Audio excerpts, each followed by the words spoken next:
Expand your mind and enrich your world. It's time for another outstanding podcast from ICRT.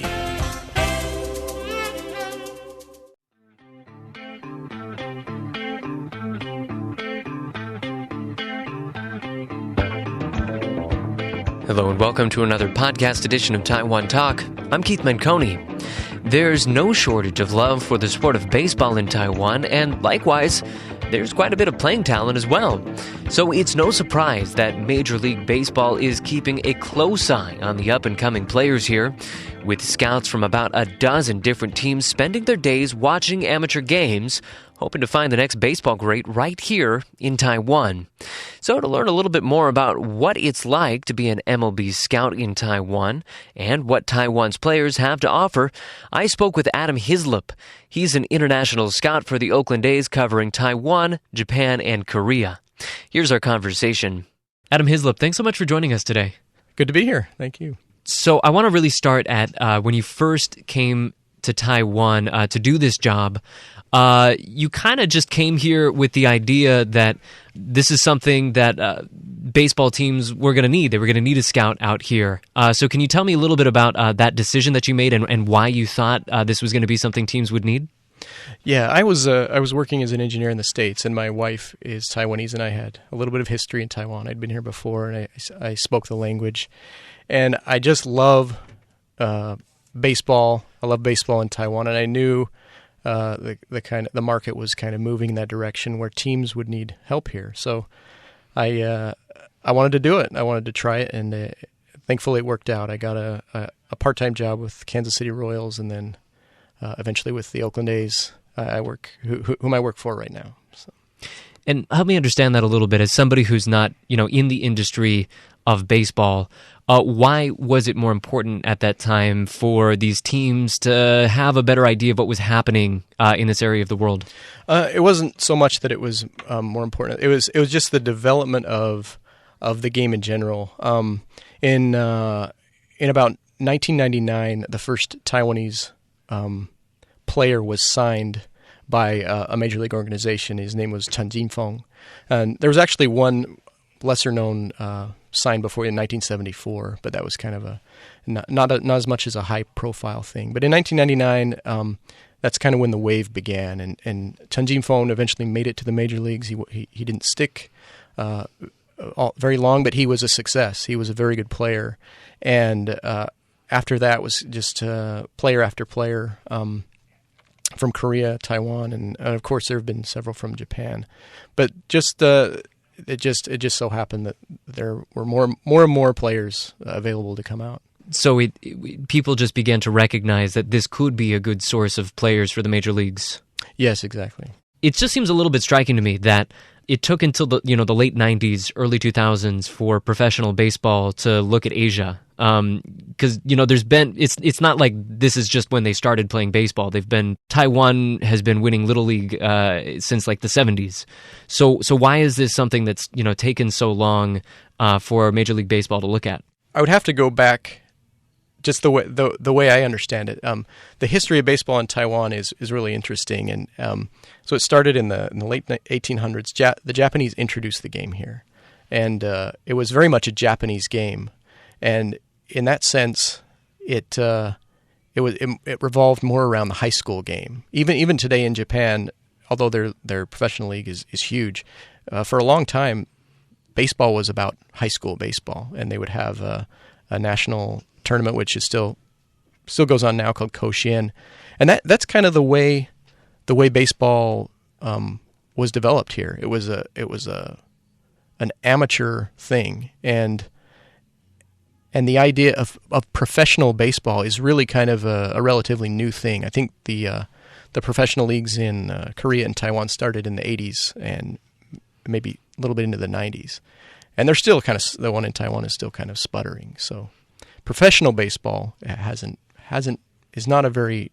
quite a new thing here. Can you tell us a little bit about what goes in to finding these players? Because that's really what it's all about, is finding talent in Taiwan and in these other Asian countries and getting them signed. So can you tell me a little bit about what goes into finding those players? Because basically it means watching a lot of baseball, right? Yeah, pretty much just going to games at the high school level. That's the main crux of what we do, and that's not very different than an American domestic scout.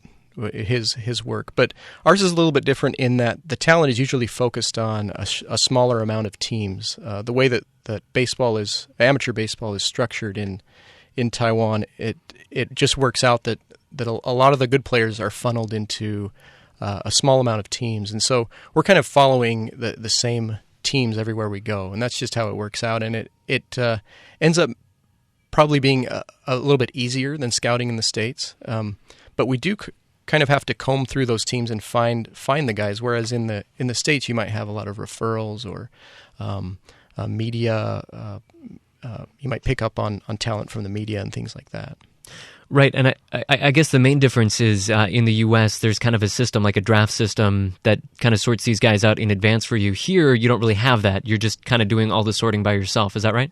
Well, yeah, the system in the States is the draft, where every year each of the 30 major league teams goes through and picks their players, picks the guys they want, and that is as of now it is not set up internationally. So everything outside Canada and the U.S. is basically a free for all. You can go scout the players, you can sign them, but in the last couple of years they've started to add structure to that, and so it's not quite it's not a draft system at all yet, but it is a system where you have date lines where you can begin signing, and you have to file their name and basically register them. So in a sense, it's moving towards that system of a draft, but it still is kind of a free system. Would if it became a little bit more systemized, would that put you out of a job? Because I think a lot of what you're trying to do is getting an edge on the other teams, being the first one to find these players. So, if it had that system, would that give less of a benefit to having this person on the ground here? That's a good question, and that's a question that I have definitely thought about and discussed with fellow scouts for other teams. I think that the general consensus is it might make our job more important, because in a draft setup, you can only pick the amount of picks you get, whereas in the current system, internationally, you can sign 0 guys every year if you don't want to sign them, or you can sign 20 guys if you want. And so we have that freedom internationally to make those kind of decisions or not make the decisions. But in a draft, you have to pick players and you have to rank them based on preference. And so you'd want a good scout. Having that information about the players would be crucial then. You're right. Exactly. Now, could you talk a little bit, why is it that you focus on such young players here? Because you're going out to high school games. You're going out to see very young players when they're just starting to, really become, the players that they're going to be. So why are you focusing on such young players? Well, baseball is a sport that it takes a long time to master. It's very much a skill sport, whereas maybe some of the other sports are more physical. And so the game of baseball in the United States, in particular, it has the major league teams, the major league level, and then several levels of minor leagues below that, where players are placed to develop and to learn the game in some cases. And so it's we try to get them started on that development path as early as we can. And in Taiwan, that usually means around 18 years old is when we would want to sign them. So you're based in Korea, Japan, and Taiwan. Those are kind of the big 3 countries that you go to most. But it seems like you're focusing predominantly on Taiwan. So why is that? Yeah, so Taiwan, it just so happens the market is probably the easiest to work in. I don't go to Japan much, and I don't scout their amateur players at all. And that's basically due to the fact that their professional league is so very developed. It's developed financially.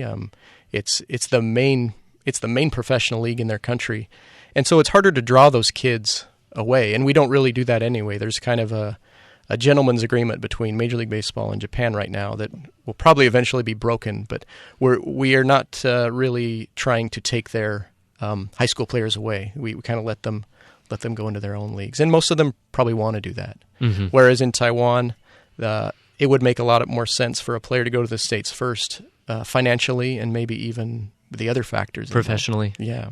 Mm. and that would be because of the pay differential and just the number of teams in the league over here. Right. Yeah. The league here, as you may know, it's gone through kind of really pronounced ebbs and flows. There's been scandals, there have been financial problems, and right now it has 4 teams and it's getting better. But it just usually for the top tier of talent, it doesn't provide the professional opportunities that they want. Yeah.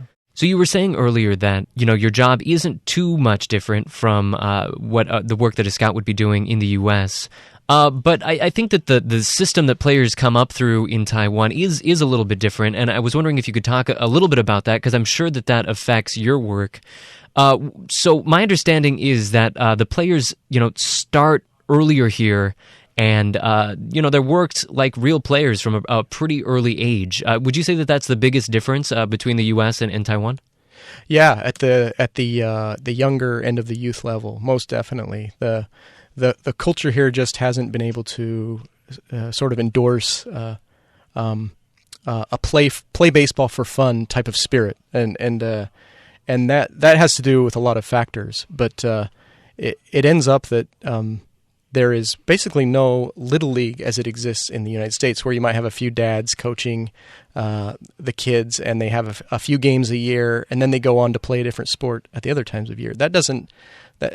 It started in Taipei a little bit, but it's virtually non-existent. And so you have this system where kids who play baseball in the little league years play baseball all day. They play baseball sometimes 5, 6, 7 hours a day, and the emphasis is on winning the championship for their city, for their country, and eventually, hopefully, the Little League World Series, which Taiwan has had plenty of success in. Mm-hmm.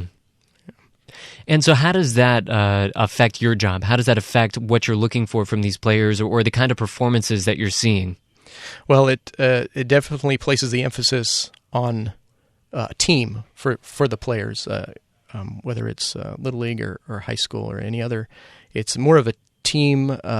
It's about winning games as a team, and that's no different than baseball in the United States. Don't get me wrong, but it does affect the way that the game is taught and the way that the players are developed. And I think there's a lot less emphasis on bat speed and power, and more emphasis on just making contact, getting on base, things like that. Oh, so it might be more difficult to identify who's the real star in this team because everybody's working together and not necessarily really standing out in that kind of way. It could be, yeah. And there have been cases where you might have a player who may not be as much of an asset to help that team win a game today or any given day. So he might be in the background, but he might have more potential, professional potential, than a kid who is on the field. So there have definitely been instances where the kid, the player that we might be more interested in, is not even on the field. And you would almost never see that in the United States. Is there ever an issue that maybe you expect a player to get better because they're so young, but then they kind of level out? Yeah, and I think it's safe to say you see that a lot more here in Asia, just because of the way the game is structured, where they might peak at a very young age because they've played so much baseball, and they might not have the physical ability that a Western player might have, and so we see that a lot, where a player might peak at 17, and you might think, hey, this kid might get better, but it doesn't. But that can happen anywhere too. Since you've been doing this job, could you tell me about any of the players that you've signed, and how did you see them originally, and how did you know that they would be good players, and what did they go on to do? Well, here in Taiwan, we signed a player named Pan Zifang. We signed him actually after he graduated high school. He was already in his freshman year, and in general, we would identify a player in high school, and in his case, in high school, he didn't stand out very much. He wasn't one of the high-profile prospects, and he basically had one tool, which was his running speed. He could run. He could run to first base, but his other the other aspects of his game kind of started to come along his freshman year. And basically, in international scouting, you identify the players, maybe preference them based on your make your own ranking, and rank them out. and I would show them to my boss when he comes. So he'd make what they call a cross check, or he'd come in and see the players that I like. And in the case of Pan Zifang, he came in and he liked him, and it just so happened that he kind of fit into our budget, and he was available. He wasn't extremely sought after, and he had a good little run in the minor leagues. He has run into injuries, and he's still fighting over there, and he just left to go to spring training, and I hope he has a good year. And so that would be a case where maybe because the Oakland A's had some eyes on the ground over here, they were able to get to him before somebody else would have. Yeah. There are definitely other teams that would have seen him here, but there are many teams that, like I said, they're not active in Asia, and they would not know who that player is at all. Can you tell me a little bit about what happens after he's been identified, and you guys have decided to sign him? What happens to this player? What's the next step for them? Well, maybe I could move back and talk about what we do before we would want to sign him. We usually when we have players that we're kind of keeping an eye on, and we think maybe we might be interested in, we would visit their home and speak with their family and with the player themselves, and kind of get an idea what their history is and what they want to do. In most cases, they want to go play in the United States, and that's usually a given. But you want to know what the player, how the player will adapt, and that's very difficult to predict. And many players definitely want to play and they want to go, but when they get there, they run into a lot of challenges, whether it's language, culture, the food, and definitely with Pan, he excelled in his first season, and then in his second and third seasons, he ran into those challenges, and he had the homesickness, and he had the language barrier and everything, and so you want to try to get a feel of how they're going to deal with that, and you can never really know, because we're all people, and we all react differently to different situations. But if we like the player and we want to extend an offer, we basically extend an offer through either an agent. Some of the players have agents, or through their family. Mm. So when you come to Taiwan, you're looking to find players and bring them to America, have them play for the Oakland A's. Do the teams here, do the leagues here ever see you as competition, as somebody who is taking away their top players? Not in Taiwan. Taiwan is the best way to describe scouting in Taiwan is just it's a very friendly environment. Korea might be a little bit different, but in general, I think these countries are starting to see that it is inevitable that their best talent will be going to the United States to play baseball. But definitely all three of the countries in Asia want to maintain that autonomy in being able to decide when they can go. And I can understand that, but that can definitely create conflicts when scouting. Sometimes you So you mean in particular not scouting them when they're too young? Yeah. I know from my experience in Korea, they would rather that their players go directly into their professional league, and they might let you know that directly. And in Taiwan, it's a little bit different. They would rather that we that they get a high school education and graduate first. And for the most part, Major League Baseball respects that from what I can see.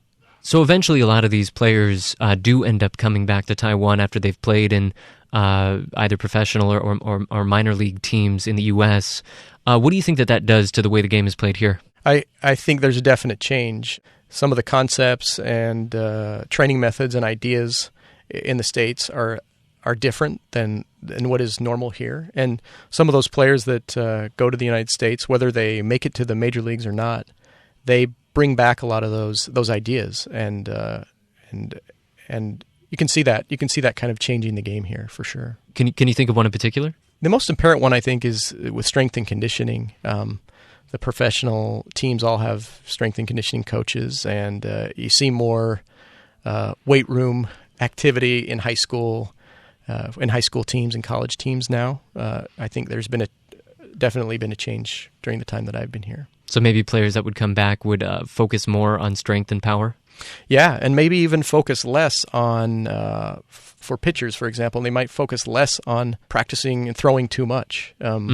It's common here for a pitcher in practice to throw 100 pitches and then the next day maybe throw another 100. That's not uncommon, but it's slowly changing because that would not happen in the United States. Major League Baseball has been looking at Asia for maybe a little over 10 years now. How much longer do you think that this emphasis is going to be here? Do you think that this is here to stay? Is Major League Baseball going to be looking for players from this end of the world for the foreseeable future?